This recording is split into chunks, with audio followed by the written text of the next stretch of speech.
boy. Canada. Canada. Well, doesn't it derive from a Ganyagawa word? It's village. As Indigenous people, we are used to our stories getting a little twisted. So listen up as we set the record straight. I'm Ganyahtiyo. Please join me as we hear from dozens of Indigenous people. Together, we will decolonize our words and our minds on the Telling Our Twisted Histories podcast. You can find episodes on the CBC Listen app or wherever you get your podcasts. This is a CBC podcast.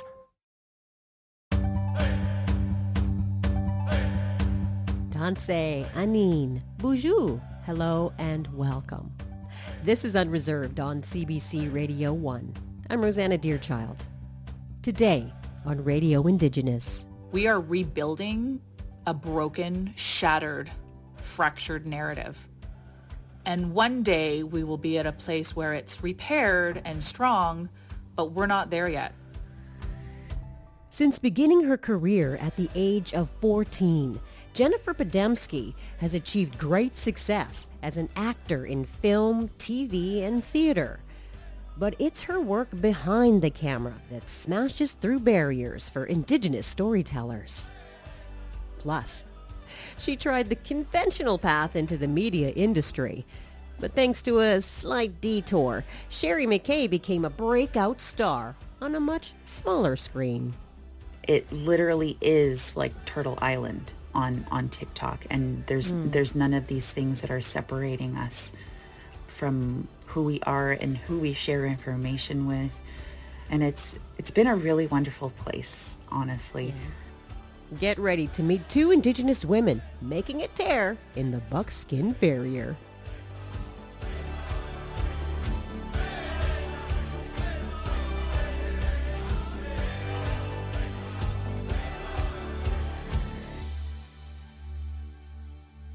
Jennifer Podemski is an actor, producer, and director.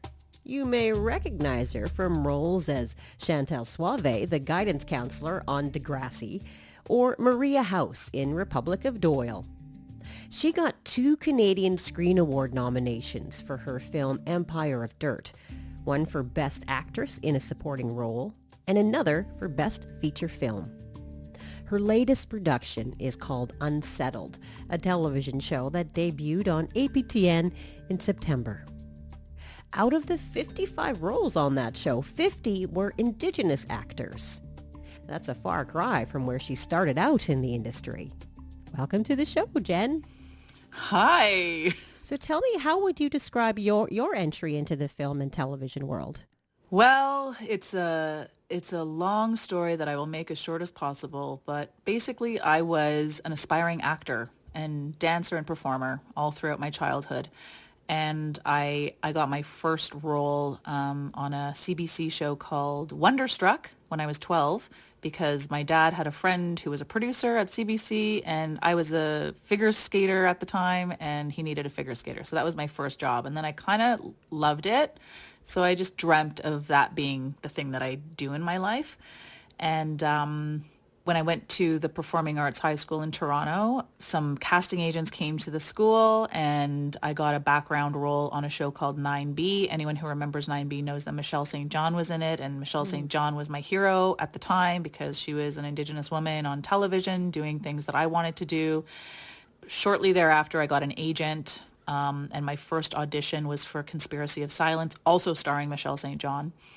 And I ended up getting the role of her sister. It was the Helen Betty Osborne story. And that's when on the flight to North Bay, I met Jani Lauzon and Monique Mojica. And my life really took a turn on that day. And everything sort of was built on the foundation that film gave me. Well, it was an amazing film with an amazing cast. Of course, Michelle St. John is one of my favorites as well. How would you describe how the industry welcomed you or saw you in those early days? You know, it's really hard to know because I could only experience it through my lens. And I can tell you that I felt very, I guess, alone. I just felt very isolated and pretty alone and pretty scared all the time. I feel like when I look back at myself, I was like dealing with an agent and, you know, going to auditions and hearing people say things about me or asking me questions that I honestly just did not know how to answer. Like, you know, well, what kind of native are you? Or are you native? Or you don't look native enough? Like really inappropriate questions.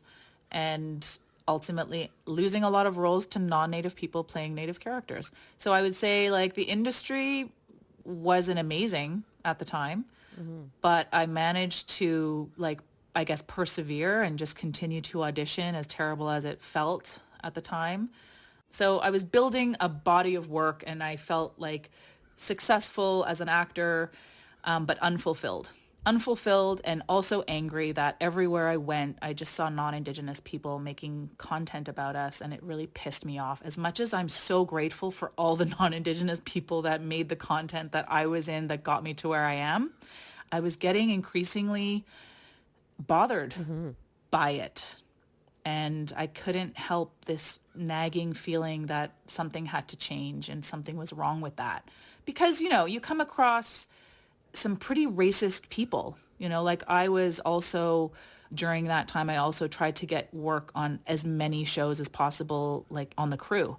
So there was one TV series I was working on. I was a third assistant wardrobe, which is like probably the worst job. On a non-union show, and my sister Tamara was actually on the show. It was a period piece, and the director came up to her and literally took mud from the bottom of a wheel of a car and put it on her face in front of me.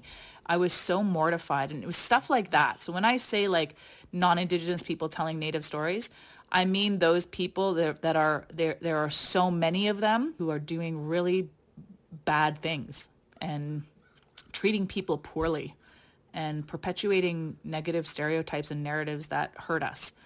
So anyways, all of this sort of culminating to a time when my sister Tamara called me crying, saying that she got a call from Broadway, which was her dream come true. And I was like, I think I said congratulations first. But I also said, can I come with you? I'm not sure which one. I know that I was kind of feeling like I needed to go away and figure stuff out. So New York was definitely one of the places where I found the biggest piece of myself. And I think that was because I was at a place in my life where I wasn't afraid to not continue in the industry. Like I was okay to never work as an actor again. I was okay to go and be a normal person without having to deal with this, like, it was an inner rage boiling. That's what it was. And it really was upsetting to me. To the point where right before I moved to New York, I was offered a regular spot or recurring character on a show called Riverdale, which is not the Riverdale that we all know today, but it was a soap opera on CBC. And I actually turned it down because I was not in a good place. I was not in a good place. I was not in a good relationship with this industry, and I was just angry. I had a pretty overwhelming realization there one day, and I was just like, I went to lunch with my agent in New York, who I had just secured, and she said, could you not wear ripped jeans the next time we meet? I find it extremely disrespectful. And I was just like, I'm done. I'm done with you. I'm done with this business. I'm done with everything. And then I had a long walk and I just thought, what is my purpose? Dear Creator, what is my purpose? And honestly, Rosanna, this is so weird, but with my change in my pocket, I bought a Backstage magazine, which is their auditioning sort of theater industry magazine and film industry. And I went and I got a drink at a fancy margarita or something with my last $5, and I sat on a rooftop, all fancy, looking at this Backstage magazine, totally broke with no prospects. And I opened to a full-page article on me. What? It was the craziest thing. And it was a picture, like a whole page picture of me in a play that I had done in Toronto. And the reviewer was from New York. And he wrote this article. And I swear to you, if someone told me that article doesn't actually exist, I would believe them. Because it is possible that I saw it just to save me. I'm not going to be as dramatic to say like wasn't like a life-saving moment, but it definitely changed the trajectory of my career. Certainly creator answering your Yeah. query. So I was like, okay, so what you're saying is don't quit. And I just started to shift my thinking and thinking about what is going to make me feel better. And I just said, you know what? I don't want to be sitting on the couch for the rest of my life watching these shows created by white people, telling stories about Native people and getting it wrong and continuing this to perpetuate negative stereotypes and also not hiring us while they do it. So I'm going to have to become a producer. I'm not sure exactly what that means or what a producer does, but I'm going to become one. Yeah. And honestly, it just it rolled out from there. Like it really was very fast. I think that a lot of it was my mindset after that article, and I really started to do what I know now is called manifesting. Mm-hmm. And I started to say, this is what I'm going to do. And this is how I'm going to do it. And I don't need to know the steps to get there, but I do need to know what it looks like at the end. Like I had a vision of making stuff, of making content. That's amazing. You know, I have a little piece of paper that I stuck on my window, and it says, what would you do if you could do what you want? Oh, I love that. And every day I answer that question. What would you do if you could do what you want? Aside from the stay in bed all day, I eventually get to a place where I'm going to do this. How do you keep yourself focused on that? I mean, it's one thing to say, then I had this moment where my light went on and it was nonstop since then. But what keeps you motivated? It's a really good question. I don't think for me, there's no such thing as staying motivated. I lose motivation all the time. And I find that the work that I do is emotionally exhausting. Just like you, anyone who is in the realm of Indigenous content creation or storytelling is managing their own trauma every day. And I definitely feel that a lot. I know myself enough to know that there are going to be some really hard times and down times where the motivation just isn't there and the well has run dry. The creative well has run dry. Yeah. And the responsibility too. Like, can I even continue with this load I feel I'm carrying? I don't ever want to let down my ancestors.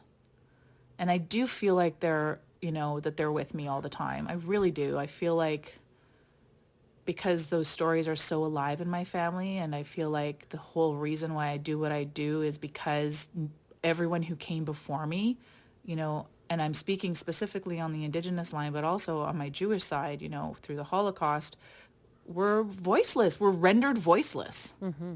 And if I'm here existing in this timeline to use my voice and have the support of all of those who came before me, I just don't want to mess it up.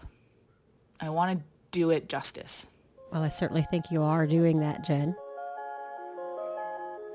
You're listening to Unreserved. I'm Rosanna Deerchild. My guest today is actor, director, and producer Jennifer Podemski. You wrote, and directed your latest TV series called Unsettled with Derek Diorio. How would you describe the show for people who may not have seen it yet? Well, Unsettled, it's a fish out of water journey for a woman who is an adoptee out of the 60s scoop, following her journey home to her community, and the events that take place force her to stay there with her family. The whole thing was shot in Nipissing and surrounding area like North Bay, but it really focuses on this fictional community of BZ First Nation. Why did you choose to do that, to shoot it in a First Nation? It was a Northern Ontario production.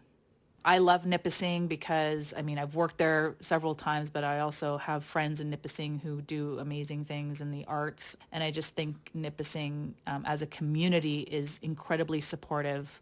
They really understand how to work with the film industry and accommodate all of our needs. The other thing was casting. I had a bunch of roles. Like, we had our lead cast members, but I had probably 30 roles or more that needed to come from the north. So I did an open casting call and I just put it on my Instagram and I was like, okay, everyone, I'm casting for this new show and we're going to do it from the community center at Nipissing on this day. And like 65 people showed up, which doesn't sound like a lot, but it's a lot. Yeah. And when I went outside, I don't know if you know Nipissing, but for those who don't, to get anywhere, you can't just walk to North Bay if you live in North Bay. And you can't just walk to the other side of the reserve if you live there. You need to get a ride. And there were several people who took cabs, like long cab rides or a bus ride, or walked long distances to get to this audition and waited hours to be seen. And I think we were able to cast, I don't know, maybe upwards of 60 people, including a recurring group of 30-something extras. So in all ways, Nipissing is central to the making of this show. I knew I wanted to shoot on a First Nation. What is the point of working in this industry, telling our stories if you can't engage our communities? Like if you have access to engaging our communities in telling our stories, I think that's it makes it such a richer experience. Mm-hmm. Now, of course, this show is Indigenous-led, Indigenous-acted, produced, and presumably written by Indigenous people. And you'd mentioned earlier about, these roles that are written by non-Indigenous people and they're terrible and all the stuff that you've faced in your career. What do you think changes in your experience when Indigenous characters and stories are created by Indigenous writers? Oh, everything changes. And I can tell you that Unsettled was my co-writer on it is non-Indigenous. Mm-hmm. And so I can't say that was Indigenous written because I did write the episodes, but we're co-writers. So, and I can tell you the difference is that it's impossible for someone who does not have a specific lens to express authentic three-dimensional or multi-dimensional characters ever if they don't have that lens or lived experience. And I think that what else happens is if I'm telling a story, I'm not just going to tell it myself. I always have people helping me. And I think that's, for me, what's different is that, we sort of bring the community with us. If I'm going to tell a story that has anything to do with child welfare or dispensaries or politics, I'm going to bring the people along with me to help me understand those stories in a meaningful way. I think there's this sense in the film and television industry that anyone can write anything, that characters don't need to be written or crafted through the lens of the person who is that character. And I think that is actually wrong. And I think that we've proven that many of the stories that we come across are inauthentic because of that. Mm-hmm. Whether it's the actor or the producer, the writer, it's so much of it is the process. Yeah. I get a lot of people asking me like, oh, can you bring a Native character into this story? And, you look at it from all angles and you're like, this isn't just a puzzle piece that's going to fit in, because when you add a Native perspective to something, like our multidimensionality will impact all levels and layers and threads of the storyline. Yeah, absolutely. Mm-hmm. Right? Like very simple things like you put, but I want that roommate to be Indigenous. Okay, well, when that Indigenous roommate has this particular thing happen to her, here's the impact of that thing. If it has to do with a young child or if it has to do with a break-in or anything to do with trauma, there's specific things that are way more true to how a Native person would react. Mm-hmm. And speaking of traumas, what do you do with that? I mean, we've heard the term trauma porn and using somebody's trauma to tell a story. What are the challenges that you are aware of in portraying these very sensitive scenes in Indigenous life? Yeah, it's difficult. I mean, even if you're doing a comedy, we're going to interface with trauma. I do a lot of panels and discussions, and I'm trying to express to people that Indigenous people today are still living in a colonially violent state. and it expresses itself and presents itself in different ways. Often it's systemic, but sometimes it's face-to-face. Even if you're coming at something through a comedy lens, there's still going to be that reality. So I think it exists in the process. We need to work towards creating safer spaces for Indigenous storytellers to tell their stories. Allies need to support Indigenous storytellers in telling their stories and stepping back so that we can enact the processes that align with cultural protocols that are reflective of the place that we're working in, or our own cultural beliefs. We just need to be given the agency to not just tell the stories, but to create processes that are safe and that protect the storytellers and the people, involved in telling that story. I think that's first and foremost. Some people might wonder why that is. Why do we have to take such care with, with Indigenous people in telling these difficult stories? Why can't we just tell a story? Well, because I don't actually believe that we have the luxury yet to be just telling stories. I think what we're doing is we are rebuilding a broken, shattered, fractured narrative. And all of the storytellers that are working out there today are each mending and fixing and rebuilding a broken piece of it. And one day we will be at a place where it's repaired and strong, but we're not there yet. And in order to do that really deep, difficult, emotional, triggering work, we need to be protected. And I can tell you that as the sole Indigenous person on many a project, it feels unsafe and it feels scary. And when you go back to your hotel room and you're thinking, why did I allow myself to be spoken to like that? Why did everyone look at me when that line came up in the dialogue? Why is all of that on my shoulders? Or, why do people undermine me when I say, we need to give so-and-so some space, to work out the trauma that's just been triggered because she's doing a scene of blah, blah, blah, of whatever. I look back at all the times when there was just one person on an entire crew, the native character, and that the responsibility on that person to just manage all of the emotional load, be the consultant, be the support system. There's just a lot on the shoulders of Indigenous people in every space that they don't get paid for, and they're not there to, they're not there to do that job. Absolutely. And in fact, you've created something called the Shine Network to address some of those issues. How does that and you approach traumatic storylines differently?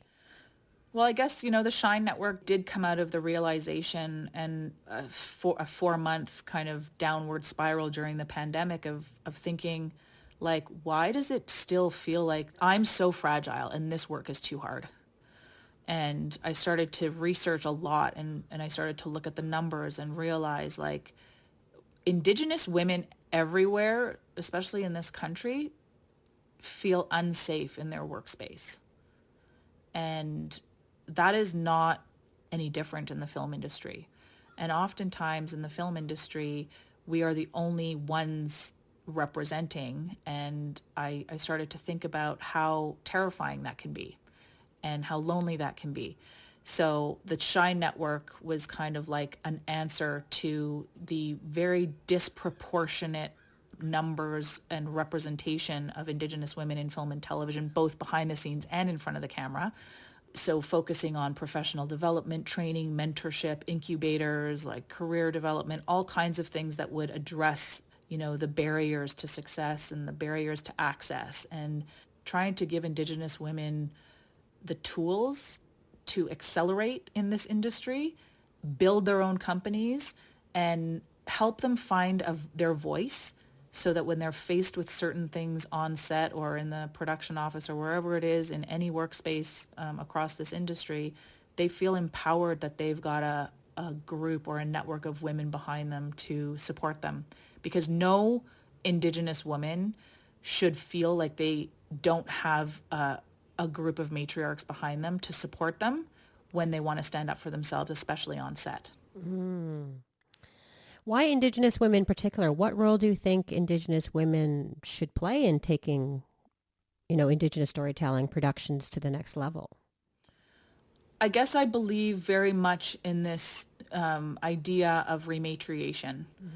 I believe that by creating space for women, Indigenous women, to be at the center of not just this industry, but at the center, period, and holding the mic, we might be able to reorganize in a way that is led with emotional integrity in a nurturing process.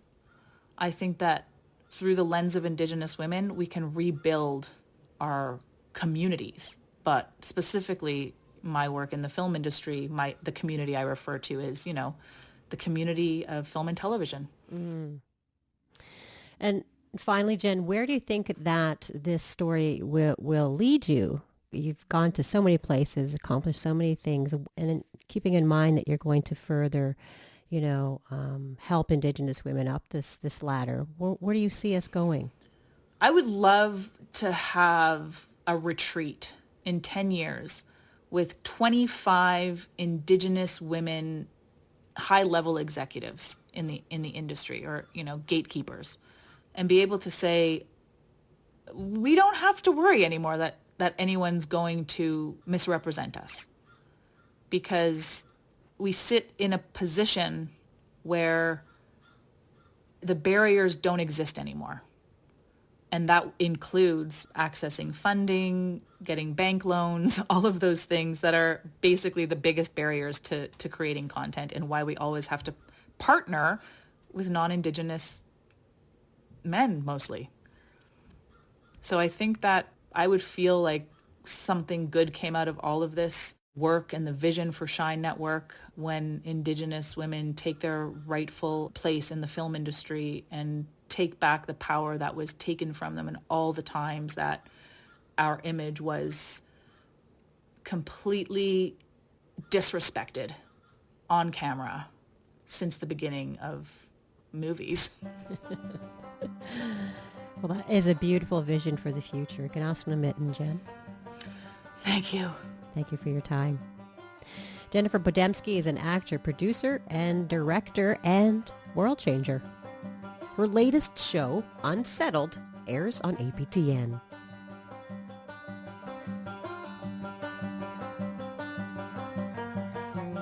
Oh boy.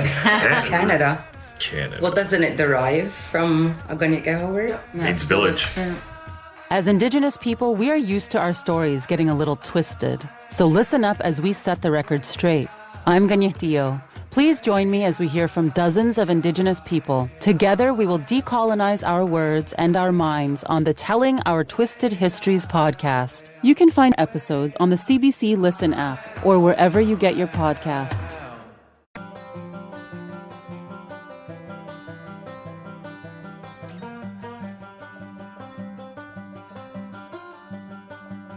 You're listening to Unreserved on CBC Radio 1, Sirius XM, and Native Voice 1. I'm Rosanna Deerchild. The film and television industry is starting to address the barriers to more Indigenous people telling their own stories. But it's a snail's pace compared to the speed at which new media like TikTok is moving. Sheri Mckay is a comedian and influencer, one of my favorite, who tried a more traditional route to a career in media, but found success when she turned to YouTube and TikTok. Welcome, Sheri. Thank you for having me. So I'm still on Facebook, so I'm not familiar with the TikTok, so you can tell my age already. I'm saying the TikTok. So I was wondering if you could teach me how to use it and what goes into it. There's a lot more than just, making a video or using an audio when it comes to creating content on TikTok. If you're trying to be mindful of different communities that you're a part of or that are on TikTok, But ultimately, you can literally post anything in terms of comedy, awareness, how-to. Sometimes I fall down the rabbit hole and I'll end up watching people detailing their cars at like 3 o'clock in the morning, or renovating their houses, or just you end up on like granny TikTok or cat TikTok. It's a lot of TikTok. It is. Well, what could we do? I mean, if we were to do a TikTok, maybe around Indigenous identity or Indigenous aunties, or, you know, those quirky things that you always see them do with their purses and whatever. I don't know. We could do like a conversation piece where we're having a conversation and the camera kind of just goes back and forth from me to you. You know what? One of my favorite movie scenes is Pretty Woman. You know, the scene in the store? Yeah. Oh my God, that would be so hilarious. But it'd be like we're trying to buy spam or something. Or it's like beaded jewelry instead of like... Beaded, oh yeah, like beaded jewelry. How much is this medallion? It's very expensive. That would be hilarious. Yeah. Totally reenact that. We should do it. But before we get to that, let's back up a little bit and talk about how you began this journey. Now, you went to a traditional media program before trying social media and becoming a superstar. What did you hope a traditional media program would offer you? Well, first of all, I didn't know whether or not I wanted to major in journalism or media production. I was just hoping to tell stories, tell Indigenous stories from an Indigenous perspective. And when I got into the program, it is definitely a very, very tough program. And trying to do media from an Indigenous perspective was even harder, because everything is so structured and all of the students have to do the same things. And here I was trying to, you know, put a little Indigenous flair on things. And it was difficult. One example is Remembrance Day. We have Indigenous Veterans Day. And that is a few days before the 11th. And I wanted to highlight and show our Indigenous veterans and our ceremonies and our community that celebrate our veterans. And I had to get like a special okay to not partake in the Remembrance Day ceremonies and then, you know, go to the powwow. It took a little bit of convincing, but I managed to go. And I had an amazing time where I met so many great people and just other people in the media industry as well that were there to capture this beautiful moment. And when I put everything together, I loved it. I was like, I love this. This is like so beautiful. And they were just images that I caught, like elders that were wearing their shawls and fringes swaying and moccasins hitting the ground and you know, the drum and babies bouncing around and elders shaking hands, like all of these things that I was like so compelled to share with non-Indigenous people and you know, young non-Indigenous students. And it kind of like, when I showed the video, it was kind of like very quiet in the class. So like, and I don't know if it was just like, wow, or like, what the heck is this? You know what I mean? Like, I'm hoping it was like a wow, that's beautiful, because it really was. And I just loved being able to share those things. But like I said, I had to kind of get the special okay. And at that moment, it kind of felt like I was using my indigeneity to get out of that assignment and do a different assignment. But it was the same assignment. It was just a different perspective. Yes. Yeah.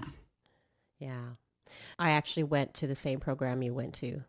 And I also found it very challenging at the time. I was the only Aboriginal person, Indigenous person in the class. So, I understand how difficult it is, first of all, to go through any program in a mainstream institution.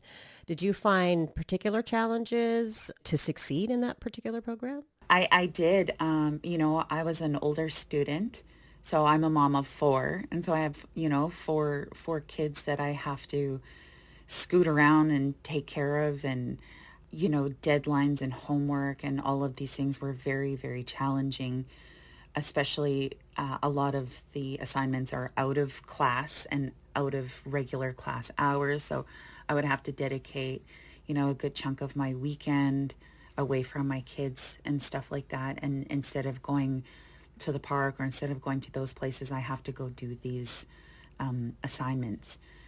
And a lot of the students were very young, fresh out of high school, so they would hit up the pub after class and talk about these assignments, and I would go home and cook dinner and feed my kids and do laundry. Yeah. not have another classmate to talk about certain things. I ended up failing within my first semester, and I was like, I quit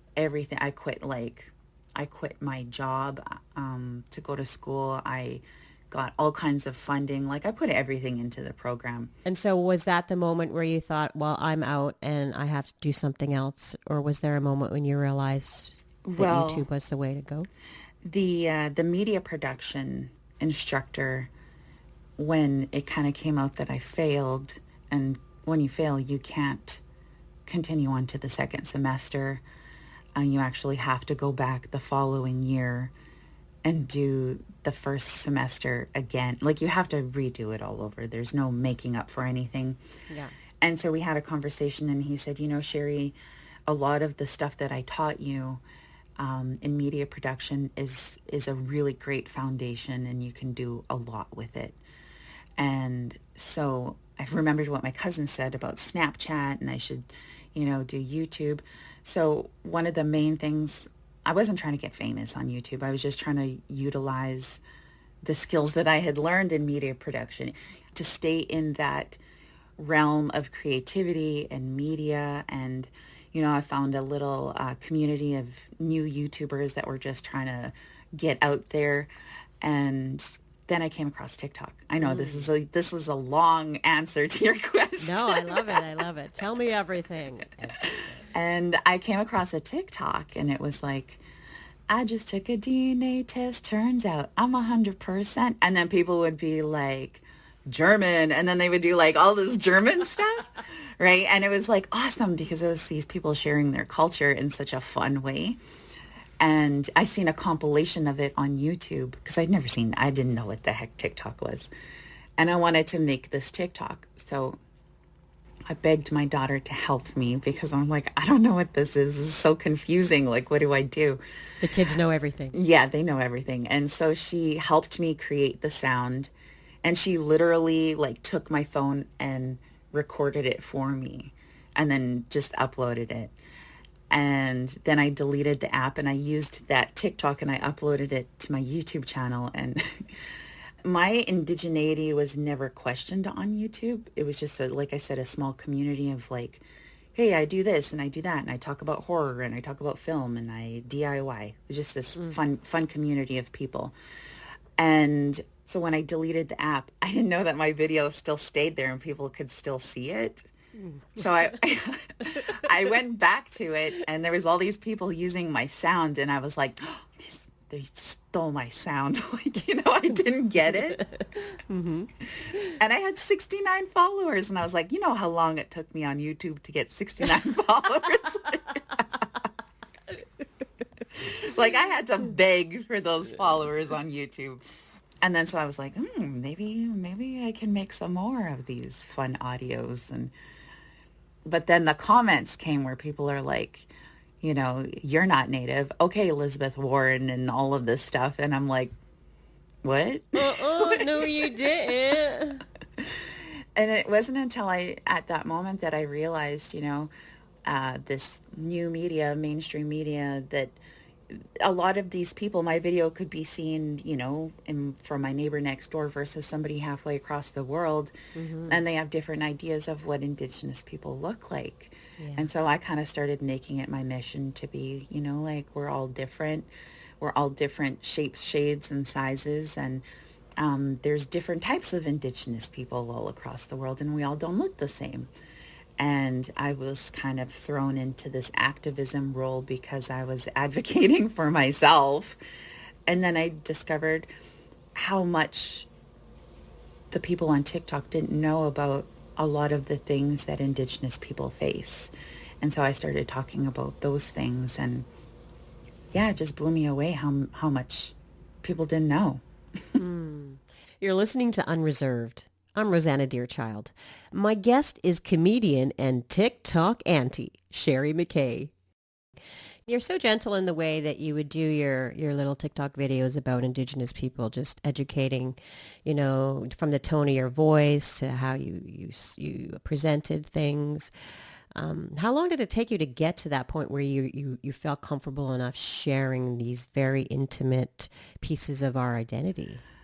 I guess I kind of took it in a way of like I was talking to youth, like non-Indigenous youth and also Indigenous youth, and, you know, maybe some older people that are so set in their ways that it just takes a little bit of a gentler approach to open that door and have those conversations. And it's nothing against anyone who is a little bit more aggressive or a little bit more loud, or a message is a message. And I feel like when I would get aggressive, that people wouldn't listen to me because they were already used to me kind of just being gentle. And that's when I said that, like, using unconventional sounds, whether it's conversations or a skit from a movie or a song that totally spoke to the Indigenous perspective, whether it was regarding the Indian Act, the government, like whatever. Mm-hmm. I loved using those sounds, and then it would really open up conversation because people would be like, oh, I know that movie. And then they would watch and hear what I'm actually saying, and they'd be like, oh. Oh. I didn't. Yeah. Okay. And so what was the reaction to these educational videos, or these videos where you were just trying to advocate for yourself? I would get a lot of racist comments, things like Indians were conquered, you know, you should have fought harder, all of these things. And it's like, or I'm not my ancestors, or get over it, and all of these things. You kind of get like desensitized, I guess, especially hearing it so much. The first time you hear it, it's like, oh my God, and you kind of internalize it, and you kind of like, you know, want to respond in such a way that is maybe not the best. So I have a draft diary where I will say what I want to say, and I'll throw it in the draft so no one ever sees it. Must be a very big file. Yeah, there's like 350 drafts. Well, that's a good way to deal with it. That's an excellent, healthy way to deal with it. How did you learn to not internalize it? I think just by hearing it so much, and then also taking a peek at the people that are saying these things. You know, you can go to their profile and it's someone who has 0 followers, 0 videos, 0. So it's like, oh, this is just someone who is trying to get a rise out of somebody. And today it was me, you know. Also, then there's people that actually have a platform that might, you know, openly say some of these things. It's still for attention and get us arguing and basically wanting us to perpetuate our own stereotypes of like the angry Indian. But you're too busy laughing. Yeah, for the most part. That's all I want to do is like, you know, share laughter and some knowledge. And it's not even that I think I know more than anybody, or that I think I hold knowledge that will change the world or anything. It's just sometimes there's one person out there that needs to hear something. And if that one person hears it on a day that they need to hear it the most, then, you know, that's all I hope for. And do you get positive responses too from the Indigenous youth and the non-Indigenous youth that you're speaking to through your videos? Absolutely. And that's what makes it so worth it. Not focusing on all of the people that are, you know, wanting that negative attention and kind of turning it around and staying positive for the people that are watching and that actually care. A lot of times with comments, I would reply to them and kind of give them the same energy that they give me. And now I just delete them and block them because I know that it affects other people in my comment section. So I just try and shut it down. I say that I'm Blocky Blockerson from Blockville, Massachusetts. I think I live in that neighborhood. Yeah, I will block you. So what are some of the things that you tell you after they've seen your videos? Just things like, you've helped me embrace my identity. I wear my beaded earrings all the time now. It's just things like that that are so, like, thank you for doing what you're doing. And sometimes I'm like, I don't even know what I'm doing half the time. Like, I just say what I say or what I feel. And, it's still like, it hits me every once in a while, but it's like the youth.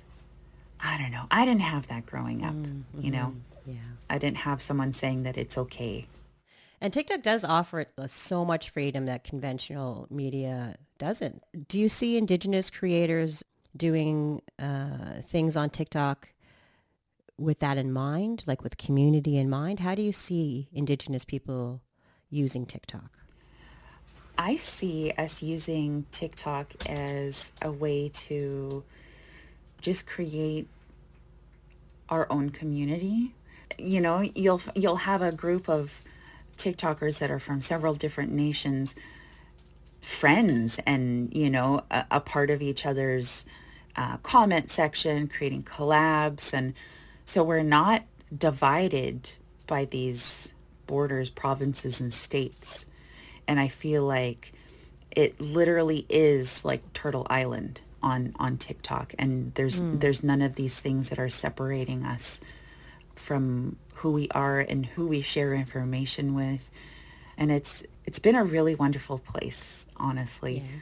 I mean, any platform has their issues, but ultimately within the community itself, it's been a pretty positive place.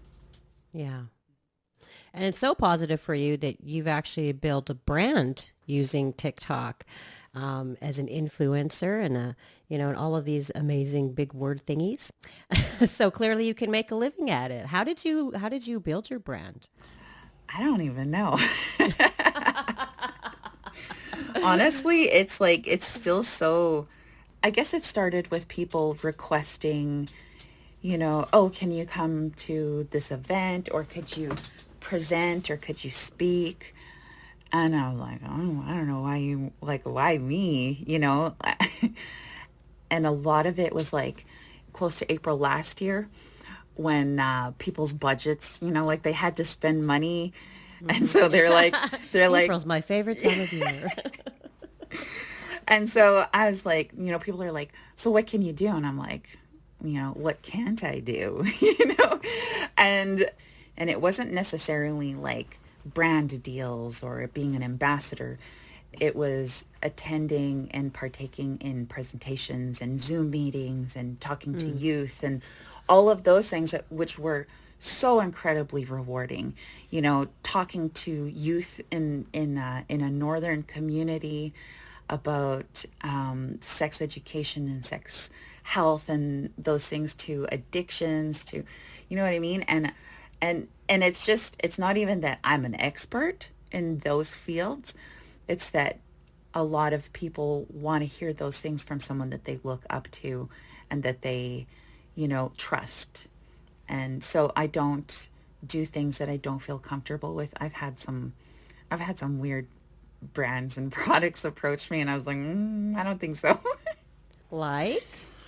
I won't say the product name, but the product itself was a shotgunning tool. So how to shotgun a beer. And what it said was like, your audience is the perfect demographic for our product. And I was like, I feel like this is racist. That's a TikTok video in itself, though. Yeah. I was like, no, thank you. I'll pass. Now, earlier you had mentioned that you were a cool mom now. What do your kids think of you being on TikTok now? I guess at first it was like, oh, you're super cringe, mom. And I'm like, cringe? Like what? Like, I don't know what that means, because I would come up with the most ridiculous TikToks and my kids would come across them and they would be like, oh my God. And I would hear my TikTok be played in the living room, and I'm like, oh my God, they seen it and they heard it. Like, I try not to do things that are going to embarrass them, but at the same time, Heck, I do things to embarrass my kids all the time, girl. yeah. And I think It's part of our role as moms. I tell them it's half my job. I'll embarrass them in like person. So I understand, and this is great news. I love this idea that one of the goals that you have is to create a film and sitcom series. Mm-hmm. What would your sitcom series look like, Sheri Mckay? So we're currently like writing it right now, but I'm going to say it's very much like a Roseanne. Uh-huh. The focus is on an Indigenous family, and they're blue collar, and they are in a predominantly white neighborhood. So they have all of these interactions with people that are very much real and based off of real life experiences and conversations. But yeah, it's about a family. Well, that sounds wonderful. What do you think it'll take for film and television to make room for more Indigenous creators? I think it is going to take us demanding those spaces and occupying those spaces and creating them ourselves, and just do it. Well, that's excellent. Yeah. Just do it. Just go for it and do it. Well, Sheri, thank you so much for your time today. Thank you so much for having me. I forgot we were recording. Yeah. That's the best kind of conversation to have. Yeah, it was a blast. Sheri Mckay is a comedian and social media influencer. Her TikTok handle is NishBish, NISHBISH. You can use your imagination to figure out what that means. If you want to see our TikTok collaboration, which was my debut, by the way, check it out on Sheri's TikTok or go to our website at cbc.ca/unreserved. You'll also find it on our Facebook and Twitter. I mean, it's everywhere. That's it for us on Unreserved this week. This episode was produced by Kim Kasher and Aaron Knoll. I'm your favorite cousin, Rosanna Deerchild, coming at you from Winnipeg in Treaty 1 territory. Thanks for listening. Ganaskana Mitnawi, I will say.